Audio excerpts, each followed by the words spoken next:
What happens when the twisted mind of Ryan Murphy meets the cold, cynical world of Bret Easton Ellis? You get the Shards. And honestly, I didn't know whether this combination would work. Ryan Murphy is known for glossy visuals, outrageous drama, shocking violence, and characters who constantly seem to be one bad decision away from disaster.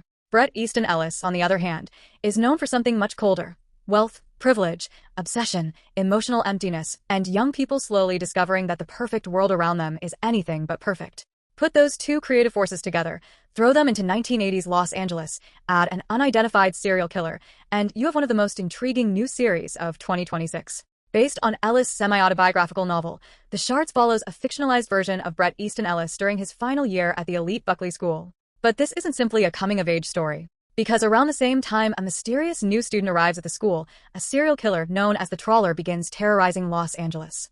And the deeper Bret digs into the mystery, the harder it becomes to determine whether he's investigating the killer, or whether the killer is investigating him. At the center of the series is Bret Easton Ellis, played by Igby Rigney. Bret is an aspiring writer living the kind of privileged teenage life most people could only imagine. He attends an elite school. He comes from money. He has access to expensive cars, glamorous parties, drugs, and a group of attractive friends who seem to have everything figured out. But Bret is also living a secret life. He's dating Debbie Schaefer, but his romantic feelings are much more complicated. He's attracted to other boys, including Matt and Ryan, while also carrying feelings for Susan Reynolds, one of the most popular girls at school. So Bret is constantly performing. He's pretending to be one person while secretly being someone else. And that becomes incredibly important once Robert Mallory enters his life. Robert arrives at Buckley shortly before senior year, and Bret immediately recognizes him. Months earlier, Bret saw Robert at a screening of The Shining and became almost instantly obsessed with him. But when Robert arrives at school, he denies ever being at the theater. That should probably be enough for Bret to walk away. Instead, it makes him even more interested. Robert's history is suspicious. His parents are divorced. His mother is dead. His aunt has taken him in. And there are inconsistencies in his story about his previous school. The more Bret watches Robert, the more convinced he becomes that something isn't right. But Robert isn't intimidated. In fact, he seems to enjoy getting inside Bret's head. Their relationship becomes this strange mixture of attraction, hostility, jealousy, and psychological warfare. You never quite know whether Robert wants to become Bret's friend, destroy his social circle, expose his secrets, or something much worse. And that uncertainty becomes one of the show's biggest strengths. Because while Bret is becoming obsessed with Robert, Los Angeles is dealing with a much bigger problem. A serial killer known as the Trawler is targeting people across the city. The killer's behavior is disturbing. People disappear. Pets go missing. Strange objects are moved around inside homes. Victims receive silent phone calls. And eventually, the murders become increasingly brutal. The frightening thing is that Bret seems to be one of the only people who actually notices how strange everything has become. His friends don't seem particularly worried. They're still partying. They're still doing drugs. They're still worrying about relationships and social status. Meanwhile, people are disappearing around them. And that contrast is exactly what makes the Shards so unsettling. These characters are living inside a beautiful bubble, but the bubble is slowly filling with blood. If there's one thing Ryan Murphy understands, it's how to create a world that looks irresistible on screen. And the Shards absolutely delivers. The cars, the clothes, the houses, the parties, the music, the hairstyles, the lighting. Everything feels designed to transport us directly into wealthy 1980s Los Angeles. But there's something darker underneath all that beauty. The world looks glamorous, but the characters are miserable. They have money but lack emotional security. They have relationships but constantly lie to each other. They have freedom but are terrified of being exposed.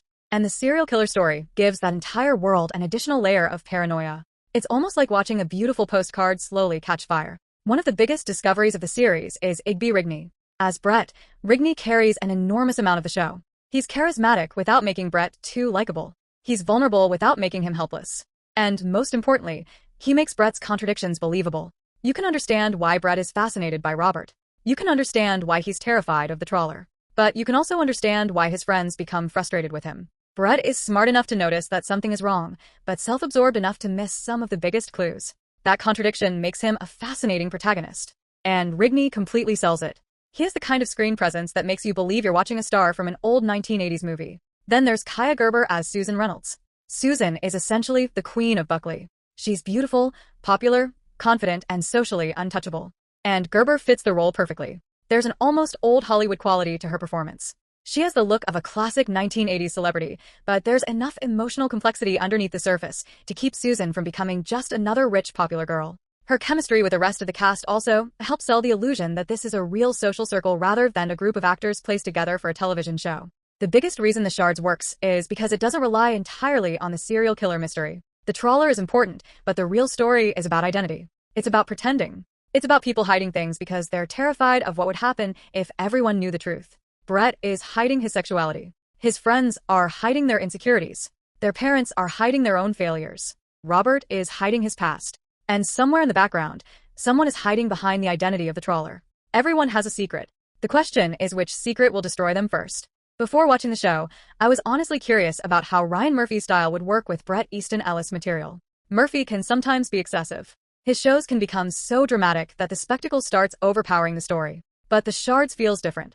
There's restraint here. The violence is disturbing without constantly becoming cartoonish. The glamour is beautiful without completely distracting from the darker story. And the writing maintains the detached, cynical quality associated with Ellis. It's a surprisingly good match. Murphy gives Ellis world visual energy, while Ellis material gives Murphy something colder and more psychologically complicated to work with. And that combination is what makes the series stand out. After the opening episodes, I'd say absolutely. If you enjoy psychological thrillers, mysterious serial killers, dark coming-of-age stories, or stories about wealthy people whose perfect lives are hiding something ugly, The Shards deserves a place on your watch list. But don't go into this expecting a non-stop slasher. This is a slow-burn mystery. The show wants you to question Robert. It wants you to question Bret. It wants you to question the Trawler. And eventually, it may even make you question whether Bret's version of events can be trusted. That's what makes the series so addictive. Because every answer seems to create another question. Who exactly is Robert Mallory? Is he connected to the Trawler? Are the writers of the afterlife involved? Why does the killer seem interested in Bret? And, perhaps most importantly, how much does Bret actually know about what's happening around him? The Shards takes the glamorous world of 1980s Los Angeles and turns it into a psychological nightmare. It looks beautiful. It feels nostalgic. But underneath the designer clothes, expensive cars, and teenage parties is a story about obsession, secrets, violence, and a killer hiding in plain sight. And if the series continues at this level, Ryan Murphy and Bret Easton Ellis may have accidentally created something much better than either of them could have made alone. So, what do you think? Is Robert Mallory the Trawler, or is Bret completely wrong about him? Drop your theory in the comments. And if you want more The Shards recaps, ending explanations, theories, and episode breakdowns, make sure you subscribe to Screenscope.